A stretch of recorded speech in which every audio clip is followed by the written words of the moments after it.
Assalamualaikum warahmatullahi wabarakatuh. Kembali lagi di 105 FM nyaman dan bersahaja dalam jangkauan. Ya rekan tahu, kembali lagi Tata menyapa ruang dengar Anda di siang hari ini pada Jumat 6 Maret 2026 ya. Kembali dalam program kajian Ramadan hasil kolaborasi Korps Mubalik Muhammadiyah Kota Padang Sidimpuan bersama 105 FM. Pada kesempatan kali ini ya rekan tahu, kita akan mengangkat tema yang sangat menarik untuk kita bahas bersama, yaitu kesetaraan gender di bulan Ramadan. Mengapa tema ini penting untuk kita bahas? Karena di bulan Ramadan setiap muslim, baik laki-laki maupun perempuan, memiliki kesempatan yang sama untuk meningkatkan ibadah. Untuk rekan tahu, pada siang hari ini telah hadir bersama kita dua narasumber yang luar biasa. Ini ada yang pertama Ibu Puji Pratiwi MA, dan juga ini ada yang kedua Ibu Indah Tiasari Simatupang MH. Dan insya Allah selama 1 jam ke depan kita akan berdiskusi bersama mengenai bagaimana Islam memandang kesetaraan gender, khususnya dalam momentum di bulan Ramadan.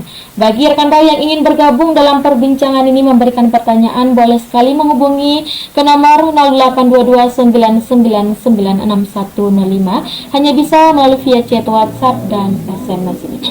Mungkin langsung saja ini, baik saja untuk memulai perbincangan kita di siang hari ini. Oke, yang mana ini saja duluan? Yang kiri atau yang kanan ibunya? Oke, baik kepada ibu. Terima kasih kepada Tata ini Bu. Ananda Tata ya, Adinda Tata. Untuk kajian kita kali ini atau hari ini itu tentang kesetaraan gender dalam bulan Ramadan. Okay?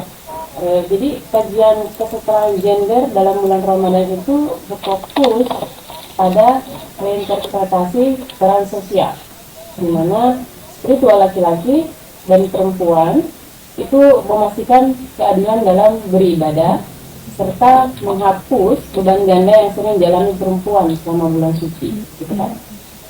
Di mana Ramadan itu dipandang sebagai madrasah spiritual untuk menanamkan keadilan. Kenapa kami mengambil satu tema tentang kesetaraan gender dalam bulan Ramadan, gitu ya kan? Karena kita nih perempuan nih didominankan untuk kita semua pekerjaan, gitu ya, dari kita bangun sampai kita tertidur, kita bekerja, gitu kan. Mulai dari dia bersih-bersih rumah, terus dia memasak, menyiapkan bukaan, sahur, gitu kan. Jadi alasan kami dalam memilih kesetaraan gender dalam bulan Ramadan ini yang relevan selama bulan Ramadan ini, yang pertama, reinterpretasi peran domestik, di mana keadilan dalam rumah tangga, gitu kan. Bagaimana yang dikatakan dengan keadilan dalam rumah tangga itu? Yang pertama, ada pembagian tugas sahur dan buka, gitu kan. Di sana, di dalamnya mengkaji ulang norma budaya yang membebankan seluruh persiapan sahur dan buka puasa kepada perempuan atau istri. Yang selama ini kita tahu, yang menyiapkan sahur dan buka itu adalah perempuan, kan begitu dia. Dan bekerja untuk mencuci, menyapu itu adalah perempuan. Tetapi Islam itu mendorong kerjasama. Kalau dikatakan dengan kemitraan, gitu kan, setelah gender itu, kesamaan gender, gitu kan, antara suami dan istri dalam urusan rumah tangga. Jadi tidak jadi masalah kalau kita rasa, gitu kan, kalau saling melengkapi, gitu. Misalnya kalau dalam berbuka puasa, lagi menyiapkan buka puasa, gitu kan, si istri sedang memasak, si suami mencuci, gitu kan, atau si istri sedang melihat masakan, si suami itu menyiapkan piring atau apalah, begitu kan. Kemudian yang kedua, reinterpretasi peran domestik itu atau keadilan dalam rumah tangga itu, ada keadilan waktu ibadah, ya kan, dimana laki-laki dan perempuan memiliki hak yang sama untuk beribadah. Tidak hanya suami saja yang difokuskan untuk beribadah agar lebih fokus dalam bulan Ramadan. Perempuan juga harus memiliki hak yang sama untuk beribadah, di mana suami disarankan membantu pekerjaan domestik agar istri ini memiliki waktu luang, seperti misalnya untuk tarawih, ya kan, seperti tadarus atau istirahat setara dengan suami lah, begitu kan. Yang selama ini yang kita tahu, kayak saya bilang kita tinggal di primitif lah saya rasa ya, di perkampungan semua itu dikerjakan seorang diri, istri semua, gitu kan. Si suami kadang siap sahur, ketika dia sudah beribadah, selesai dia sholat, dia tidur sampai sore. Ketika sudah mau buka, dia bangun lagi, tinggal makan, gitu kan. Sementara si istri sudah kemana kesana kesini, gitu kan, mau ke pasar, kemudian ngurus anak lagi, gitu kan. Nah, jadi interpretasi peran domestik itu harus ada, kegaduhan dalam rumah tangga itu harus ada, kesadaran suami istri itu harus ada di dalam kesetaraan gender itu. Tidak hanya dalam bulan Ramadan saja, gitu kan, keseharian saja, gitu, supaya rumah tangga itu bertahan, ya kan, bertahan dan harmonis dan sakinah mawaddah warahmah, gitu. Jadi harus memang ada keadilan dalam rumah tangga, memiliki hak-hak masing-masing, gitu kan. Seperti misalnya ya sebagai ibu bekerja, dia bekerja, kan gitu, dia sebagai suami juga bekerja, sama-sama bekerja, gitu, tetapi tidak meninggalkan tugasnya sebagai suami istri, sebagai ibu, dan sebagai orang tua untuk anak-anaknya, gitu kan. Kemudian yang kedua, kesetaraan dalam ibadah ritual, di mana yang pertama akses ke masjid. Kalau dia akses ke masjid, menjamin fasilitas masjid yang inklusif bagi perempuan, seperti misalnya tempat yang layak, aman, terus nyaman untuk tarawih. Jadi biar tidak ada diskriminasi dalam partisipasi ibadah publik. Jadi kesetaraan dalam ibadah ritual ini, misalnya dalam akses ke masjid, perempuan ini misalnya bisa diantar suami, begitu kali ya. Kemudian saling pergi sholat, pulang juga sama, gitu dia. Kemudian yang kedua ada makna ibadah bagi wanita haid ataupun nifas, gitu kan, dimana menekankan bahwa meskipun tidak berpuasa, wanita tetap mendapatkan pahala ibadah melalui pendekatan seperti misalnya menyiapkan makanan, itu ibadah. Kemudian berzikir, kemudian berderma lah bahasanya, mengaji, membaca-baca kajian lah, mendengarkan kajian, sehingga tidak merasa marginal dalam momen Ramadan. Jadi tidak ada halangan bagi wanita haid itu, saya lagi halangan, gitu kan, jadi saya yaudah deh, saya free dulu, semua saya free, kata dia, gitu kan. Tidak juga, kita mendapatkan ibadah yang melalui yang tadi. Kita bisa menyiapkan makanan dengan tulus, itu sudah satu ibadah. Kita bangun sahur saat yang lainnya belum bangun, itu sudah ibadah, ya kan? Berzikir, kemudian mendengarkan kajian, itu juga ibadah, gitu kan. Bisa kalau kita sambil masak, sambil mendengarkan radio, gitu kan, sambil ceramah-ceramah ustadz, gitu ya kan, kembali lagi ke radionya, gitu kan. Jadi ya itu dia, itu juga merupakan suatu ibadah, gitu kan. Kemudian pembahasan kesetaraan gender itu ada spiritual Ramadan dan keadilan gender, di mana Ramadan itu adalah sebagai madrasah kesetaraan, di mana dalam Ramadan itu kita bisa membedah ayat-ayat Al-Quran dan hadis yang menegaskan kemuliaan di hadapan Allah hanya ditentukan oleh ketakwaan, bukan jenis kelamin. Jadi di ayat-ayat Allah pun, di surah Al-Quran pun dikatakan bahwa dalam surah Al-Hujurat itu, ya kan, nanti kamu buka aja di Al-Quran, gitu kan, dia mengatakan bahwa wahai manusia, sesungguhnya kami telah menciptakan kamu dari seorang laki-laki dan perempuan, kemudian kami menjadikan kamu berbangsa-bangsa dan bersuku-suku agar kamu saling mengenal. Sesungguhnya yang paling mulia di antara kamu di sisi Allah adalah orang yang paling bertakwa. Sesungguhnya Allah mengetahui lagi maha teliti. Jadi begitu kan. Di mana ayat itu menegaskan bahwa kemuliaan seseorang di hadapan Allah tidak tergantung pada jenis kelamin, melainkan pada ketakwaan. Jadi baik laki-laki ataupun perempuan itu memiliki kesempatan yang sama dalam beribadah dan mendapatkan pahala selama Ramadan. Jangan karena kita perempuan, sudahlah, kamu perempuan tidak perlu kamu ke masjid. kamu lebih bagus di rumah saja dalam beribadah, katanya gitu kan. Itu kan kenapa dikatakan pada dalam hadis itu kemarin, dalam hadis itu lebih baik perempuan itu sholatnya di rumah, karena pada zaman dahulu, zaman Rasul lah saya bilang ya, zaman Rasul dulu itu kan banyak sekali dampak-dampak yang akan terjadi kepada si perempuan ketika dia zaman jahiliyah lah saya bilang ya. Nah, jadi kalau sekarang itu saya rasa tidak terlalu ini sekali dampaknya, bahkan lebih bagus lagi perempuan beribadah, ya kan? Seperti misalnya setelah kita sahur, kita salat subuh, mengerjakan salat subuh ke masjid Taqwa Aisyah gitu kan, masjid Taqwa Kamcar lah saya bilang gitu kan. Kita salat, kita mengaji, di situ mengaji sampai jam 7 untuk menghatamkan, selesai dalam bulan puasa Ramadan. Jadi saya rasa tidak ada lagi perbedaan tergantung pada jenis kelamin maupun perempuan. Semua itu melainkan dari ketakwaan gitu kan.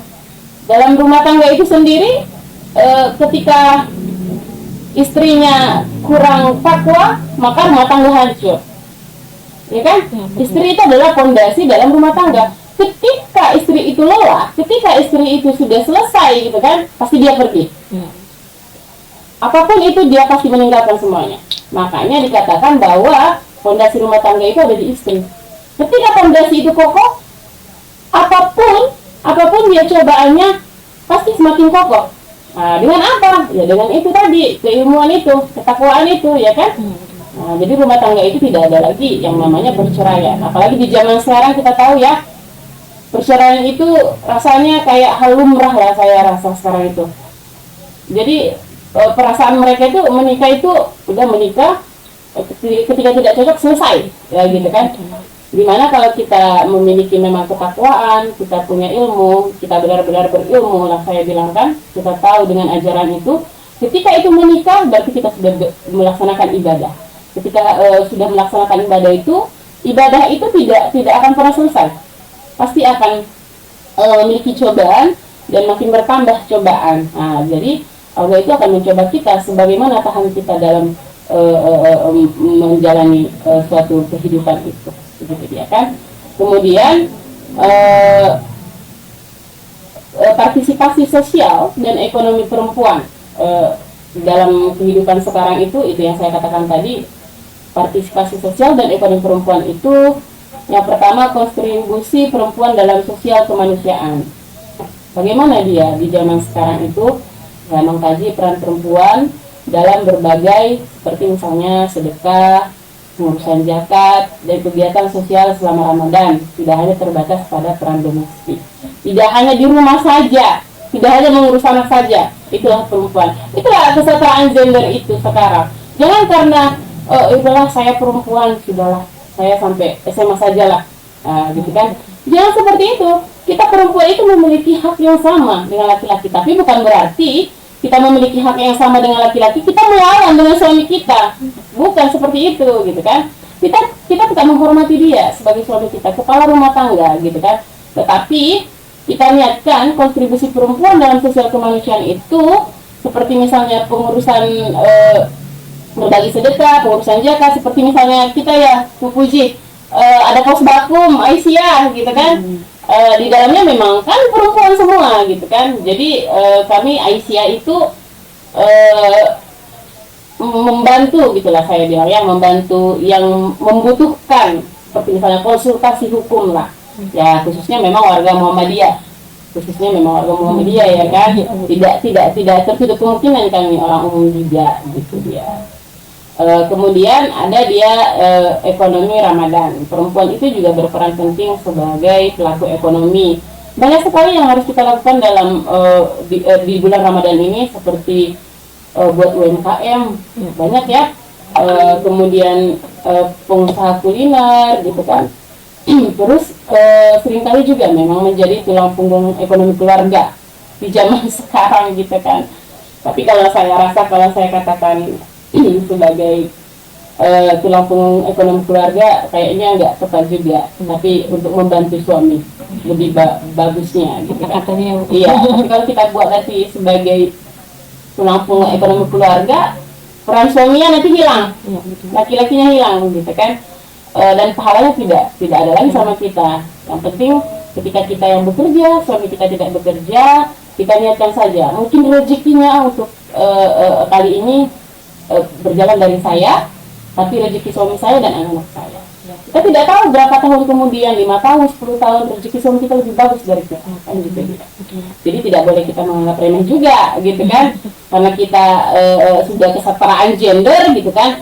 Jelas saya itu lebih besar gajinya dari kamu, gitu, sama suaminya kan. Itu tidak boleh juga, gitu kan. Harus balance lah, gitu dia. Harus balance lah antara suami dengan istri. Suami memahami istri, istri memahami suami, gitu kan. Itu sepertinya kalau sudah diterapkan kesetaraan gender itu, rumah tangganya mungkin sakinah mawaddah warahmah lah, saya rasa. Tidak seperti di zaman-zaman dulu lah, atau masyarakat-masyarakat yang pemikirannya masih primitif atau kolot. Pokoknya semua itu harus istri. Mencuci piring pun tidak boleh laki-laki. Menjemur pun tidak boleh laki-laki. Nanti dibilang sebagai apa bahasanya sekarang itu? Suami-suami takut istri, dia bilang gitu kan. Kalau itu sudah memang ilmunya tidak sampai situ dia kajiannya kan. Kalau dia bilang suami-suami takut istri gitu. Kayaknya itu saja dari saya. Oke, baik, mungkin atau dari Ibu mungkin, atau sebelum kita jeda dulu kembali. Iya. Oke, baik rekan tahu, mungkin kita jeda dulu dengan beberapa iklan. Nanti kita akan lanjutkan kepada narasumber kita kembali lagi. Jadi jangan kemana-mana, tetap di 105 FM Your Lifestyle. Kembali lagi di 105 FM, nyaman dan bersahaja dalam jangkauan. Ya, masih kembali lagi bersama Tata dan juga kedua narasumber kita di sini. Tadi sudah sedikit pembahasan sudah disampaikan kepada dari Ibu Indah ya. Dan sekarang mungkin dilanjutkan kepada Ibu Puji ini. Langsung saja, Bu. Assalamualaikum warahmatullahi wabarakatuh. Selamat siang semua pendengar FM yang kami cintai. Sebelumnya Robis Kahusani Amri datang menyebutkan baik tadi melanjutkan apa yang disampaikan oleh Ibu Indah. Sebenarnya sudah sangat padat yang disampaikan oleh Ibu Indah. Ibu hanya menyampaikan, mungkin tadi kalau Ibu Indah sudah difokuskan, sudah fokus kepada peranan perempuan dalam bulan Ramadan terkait kesetaraan gender. Ibu akan membahas umumnya dulu, apa itu sebenarnya yang dimaksud dengan gender itu gitu ya. Kalau kita tidak paham definisi kan, kita akan selalu salah menanggapnya. Nanti jadi berdebat khusus padahal definisinya tidak sama. Jadi perlu kita pahamkan atau samakan persepsi kita. Yang dimaksud dengan gender itu secara definisi adalah pembedaan status, peran, dan tanggung jawab antara perempuan dan laki-laki yang dibentuk oleh masyarakat. Jadi pembedaan status, peran, dan tanggung jawab yang dibentuk oleh masyarakat dalam peran sosial artinya gitu ya. Jadi perempuan dan laki-laki itu dibedakan dalam peran sosial karena jenis kelaminnya itu masih terjadi ya. Contohnya saja ketika memperoleh pendidikan gitu ya, karena dia berjenis kelamin perempuan tidak diutamakan dibandingkan anak yang laki-laki gitu. Itu masih memang terjadi pada sampai saat sekarang ini masih terjadi. Itu yang dimaksud dengan perbedaan, itu yang dimaksud dengan gender, hanya pada peran sosial. Jadi gender itu berbeda dengan perbedaan jenis kelamin. Kalau perbedaan jenis kelamin itu artinya secara biologis ya, perbedaan secara biologis itu ya sudah fitrah gitu, melekat pada diri manusia gitu. Itu tidak bisa disamakan. Perempuan melahirkan, perempuan menyusui gitu kan, perempuan memiliki itu kan payudara, itu kan namanya bentuk biologis gitu ya. Itu tidak bisa kita samakan dengan laki-laki. Itu namanya tadi adalah jenis kelamin. Itu sifatnya fitrah, itu melekat bagi kita perempuan. Dan laki-laki juga memiliki ciri fitrah masing-masing gitu kan. Jadi kalau perbedaan yang didasarkan pada fitrah, kita pasti tidak akan bisa menyamakan gitu, tidak bisa kita setarakan intinya gitu. Tapi kalau perbedaan dalam peran sosial, mungkin Islam menanggapinya begini. Perbedaan dalam Islam menanggapi perbedaan antara perempuan dan laki-laki dalam peran sosial ini sebenarnya lebih banyak sama menanggapinya gitu ya. Di dalam pandangan Islam, perempuan dan laki-laki setara dalam banyak hal, terutama dalam 3 hal ini. Yang pertama dalam pembebanan hukum atau taklif bahasa syariahnya. Taklif itu artinya perempuan disuruh sholat, laki-laki disuruh sholat. Perempuan disuruh berpuasa, laki-laki disuruh berpuasa. Itu adalah pembebanan hukum. Jadi perempuan dan laki-laki yang sudah bisa dibebankan hukum, tidak ada perbedaan secara global ya, secara umumnya tidak ada perbedaan gitu. Kecuali pada tahapan rincian-rincian gitu. Kemudian yang kedua dalam hal pemuliaan, tasrif namanya, dalam surah Al-Isra ayat 70 disebutkan bahwa sungguh kami telah memuliakan anak cucu Adam dan kami angkut mereka di darat dan di laut. Jadi bagi dan pemuliaan di sini pun tidak berbeda. Allah sama-sama memuliakan antara perempuan dan laki-laki. Kan bahasa Al-Qur'annya adalah anak cucu Adam. Anak cucu Adam itu adalah kita manusia, tidak disebutkan laki-laki dan perempuan. Tadi satu yang pertama adalah pembebanan hukum, perempuan dan laki-laki sifatnya sama. Kemudian dalam pemuliaan, perempuan dan laki-laki tidak berbeda kemuliaannya di hadapan Allah. Kemudian yang ketiga, dalam hal pertanggungjawaban. Tanggung jawab itu artinya gini, dalam surah Nisa disebutkan, barang siapa yang mengerjakan amal-amal soleh, baik laki-laki dan perempuan, sedang ia orang yang beriman, maka mereka masuk ke dalam surga dan mereka tidak dizalimi walaupun sedikit pun. Jadi amal soleh yang kita lakukan itu pun tidak berbeda. Di mata Allah, perempuan dan laki-laki terkait amal solehnya itu tidak ada perbedaan sama sekali. Yang paling baik di sisi Allah itu kan tidak tergantung jenis kelaminnya ya. Tergantung siapa yang paling banyak melakukan ketakwaan kepada Allah Subhanahu wa taala. Itu yang yang kedua terkait pandangan Islam terkait kesetaraan gender ini. Tapi kalau dalam tadi penyamaan dalam hal biologis dan kecenderungan yang sudah melekat dalam diri manusia, memang kita tidak bisa pungkiri gitu ya. Dalam beberapa hal memang kita dan laki-laki itu memang berbeda. Kalau mau disamakan malah sulit mau menyamakannya gitu kan. Sulit mau menyamakannya. Jadi yang disamakan perbedaan itu adalah perbedaan dalam fungsi sosial, peran sosial, bukan dalam hal ibadah. Tadi kalau dalam tergantung ibadah tadi seperti yang dikatakan Indah tadi, perempuan dan laki-laki tadi kan udah itu sampaikan ya, mengerjakan amal-amal soleh itu kita akan dibalasi sesuai dengan perbuatan kita, tidak tergantung antara laki-laki dan perempuan. Tadi sama seperti yang kata Bu Indah, pada saat bulan Ramadan kan perempuan ini sebenarnya mungkin kita banyak yang wasar kita atau banyak yang berkecil hati atau banyak yang merasa karena kita haid, kita mungkin ada yang menyusui, ada dalam hal yang melahirkan, ada yang lagi nifas gitu ya, mungkin merasa dalam bulan Ramadan ini ya dia nggak bisa maksimal untuk mendapatkan pahala dalam bulan Ramadan ini karena dia perempuan gitu. Padahal amalan itu kan amalan-amalan seperti berpuasa, membaca Al-Quran itu kan amalan fisik. Sebenarnya perlu kita perbanyak adalah terkait amalan-amalan hati yang bisa dikerjakan oleh perempuan untuk mengejar atau mencari pahala di bulan Ramadan ini agar tidak tertinggal dengan perempuan gitu. Kayak kata Bu Indah tadi, kalau udah dia diam-diam aja, enggak gitu ya. Banyak amalan-amalan yang bisa kita kerjakan walaupun kita dalam keadaan haid gitu, atau dalam keadaan hamil. Dia tadi juga itu, dia kan dalam keadaan hamil, pasti lemah dia tubuhnya. Jadi banyak juga mungkin amalan-amalan yang tidak bisa dia kerjakan karena dia hamil. Jadi bersedih hati nih perempuan-perempuan ini gitu kan. Jadi tadi seperti Ibu sampaikan di depan, bahwa perempuan bisa melakukan amalan-amalan yang sifatnya bukan fisik tapi amalan-amalan yang sifatnya hati. Contohnya bersedekah, memperbanyak sedekah, apalagi berzikir, mengkaji, kayak tadi dia mendengarkan radio, ya pengkajian itu ya. Intinya jangan menggosip. Iya, banyak amalan-amalan yang bisa kita kerjakan sebagai perempuan, walaupun dengan keterbatasan kita yang memang sudah kodrat ya, yang sudah kodrat diberikan Allah, fitrah kita yang diberikan oleh Allah Subhanahu Wa Taala, yang bisa kita kejar, atau mau sebenarnya bisa kita ungguli daripada kaum laki-laki gitu ya, atau bisa kita curi malah sebenarnya. Kalau seperti menyiapkan buka puasa bagi keluarga, menyiapkan sahur bagi keluarga, itu kan sebenarnya sebuah cara salah satu agar kita meraih lumbung pahala dan merebut pahala orang lain gitu kan. Katanya kan kalau kita hadisnya, kalau kita ngasih makan orang berbuka kan sama pahalanya itu ya. Dengan orang yang puasa itu kita ambil pahalanya dengan tidak mengurangi pahala puasa dia gitu. Jadi banyak banyak sekali ibadah-ibadah yang bisa kita kerjakan walaupun tadi dengan keterbatasan yang memang sifatnya kodrati gitu ya, sifatnya fitrah yang bisa dikerjakan oleh perempuan gitu.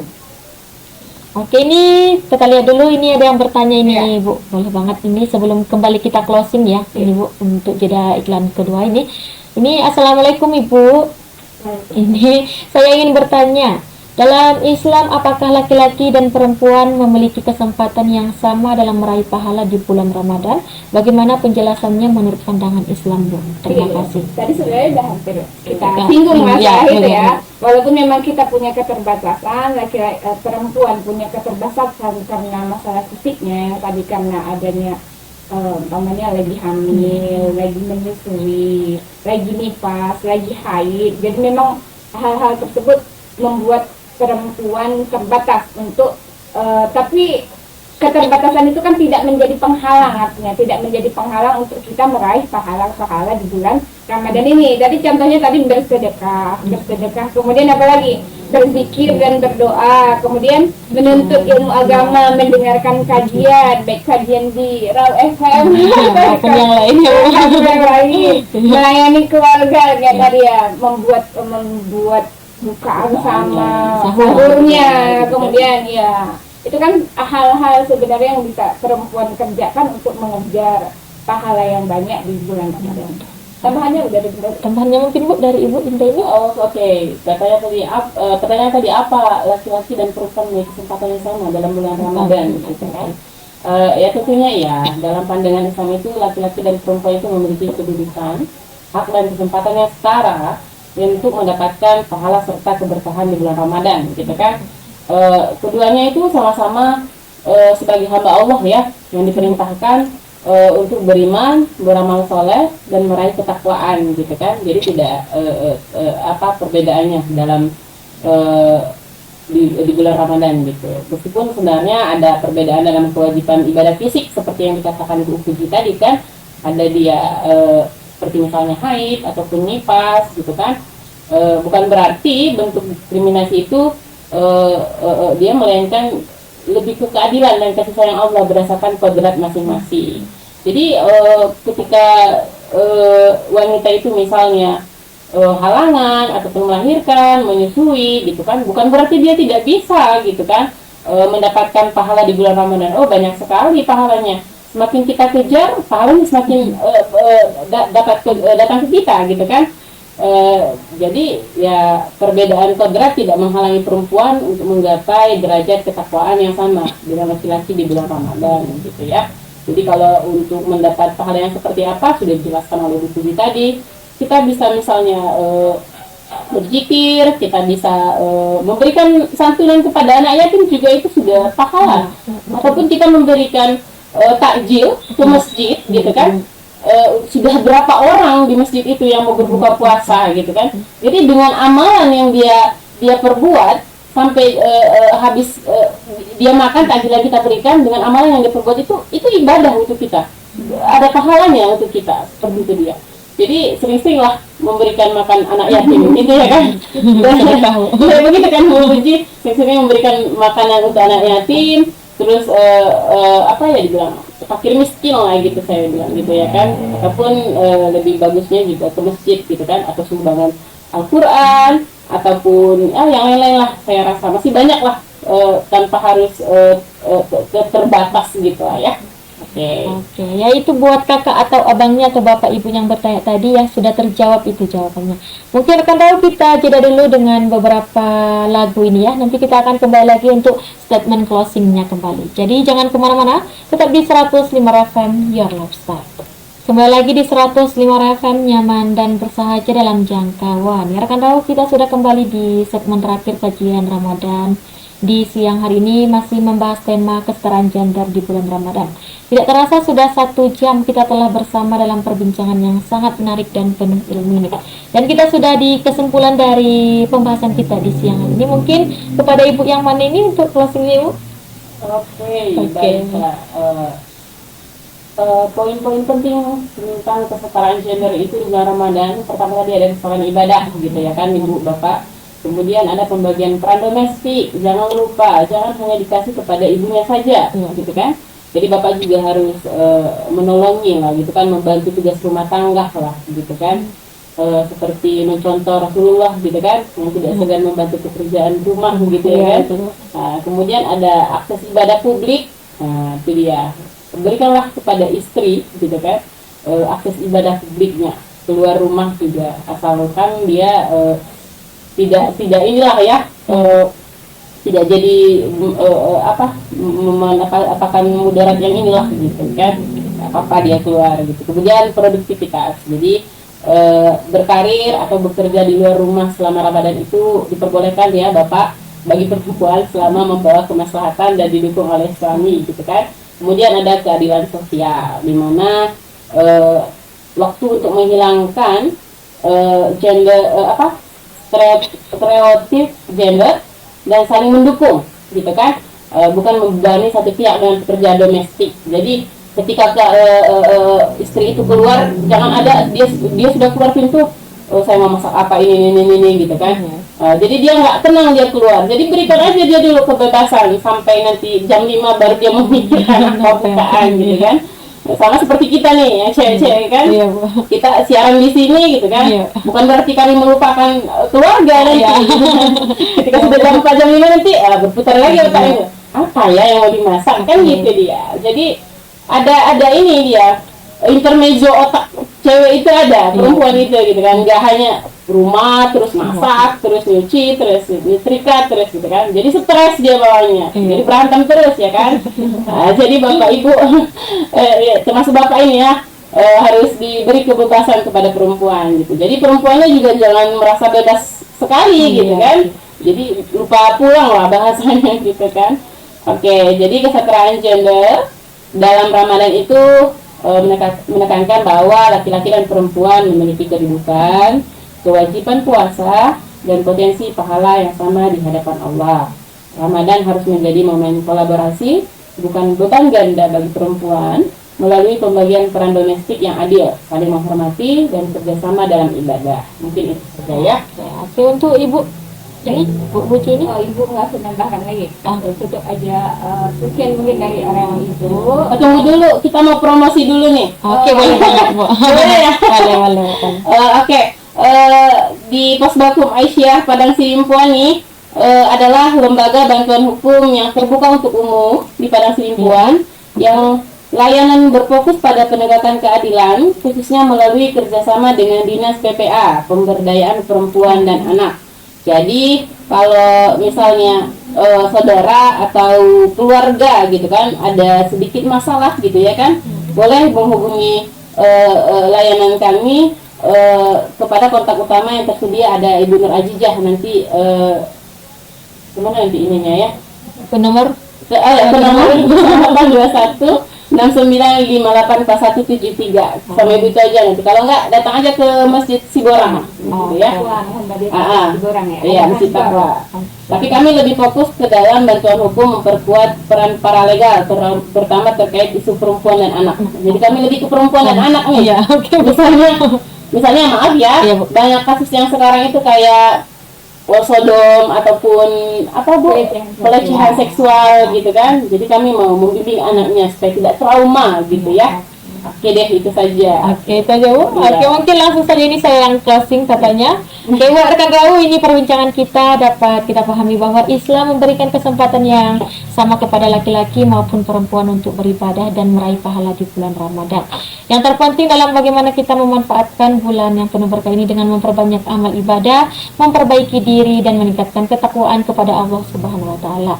Dan ini kita ucapkan kepada kedua narasumber sudah berbagi ilmu di siang hari ini ya Bu. Dan juga akhir dari kata dari Tata ini. Sampai jumpa di program berikutnya. Wassalamualaikum warahmatullahi wabarakatuh. Waalaikumsalam.